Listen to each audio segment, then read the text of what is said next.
आज हम बात कर रहे हैं अपने जमाने के सबसे अमीर एक्टर में से एक भगवान दादा की।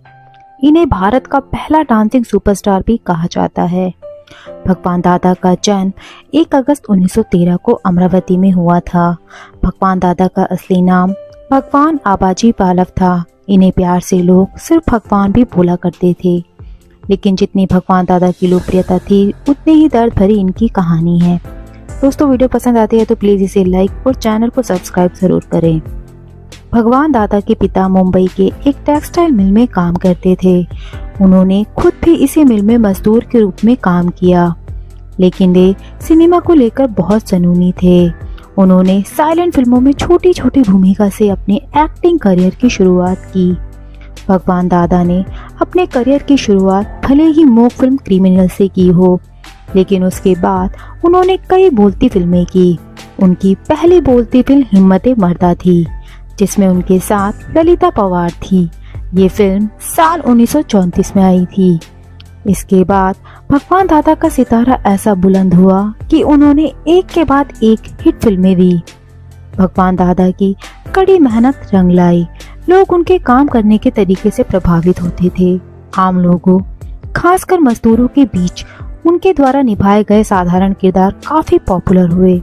उन्होंने फिल्में बनाना भी सीख लिया और अपनी फिल्में बनाना शुरू कर दिया।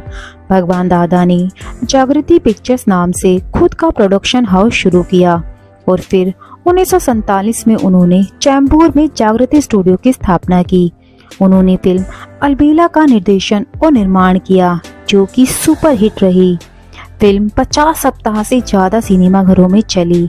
इसके गाने शोला जो भड़के और भोली सूरत दिल के खोटे इतने लोकप्रिय हुए कि आज भी लोग इन्हें सुनना पसंद करते हैं। भगवान दादा अपने हिसाब से ही सारे काम करते थे। ऐसे में कहा जाता है कि एक बार उन्होंने शूटिंग सेट पर नोटों की बारिश करवा दी थी। दरअसल फिल्म के एक सीन में पैसों की बारिश दिखानी थी। ऐसे में भगवान दादा ने इस सीन के लिए असली नोटों का इस्तेमाल किया था। इस फिल्म के प्रोड्यूसर खुद भगवान दादा थे। भगवान दादा के बारे में कहा जाता है कि वो हॉलीवुड अभिनेता डगलस फेयरबैंक के बहुत बड़े फैन थे।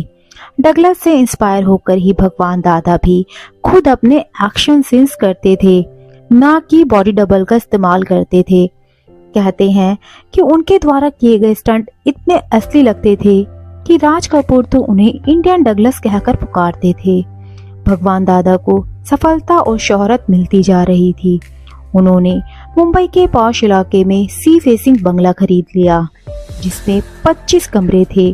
भगवान दादा कारों के बहुत शौकीन थे। उनके पास 7 कारें थी और वो हर दिन अलग अलग कार से शूटिंग सेट पर जाते थे। वही शेवरले फिल्म में भी काम उन्होंने सिर्फ अपनी कार के लिए प्रेम की वजह से किया था, लेकिन वक्त ने करवट बदली। भगवान दादा ने अलबेला के जादू को फिर से बिखेरने के उद्देश्य से लापेला और झमेला लाम की फिल्में बनाई, जो बुरी तरह फ्लॉप हुई। फिर सहमे हुए सपने आई, जो पहले शो में ही फेल हो गई। फिर भगवान दादा ने किशोर कुमार के साथ हंसते रहने का निर्माण किया। उन्होंने इसके लिए भारी पैसा लगाया, पत्नी के गहने गिरवी रख दिए और पूरी जमा पूंजी इस पर खर्च कर दी।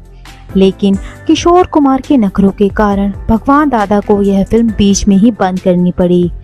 भगवान दादा के कई दोस्त थे जो उनके खर्चे पर पार्टी करते थे, शराब पीते थे।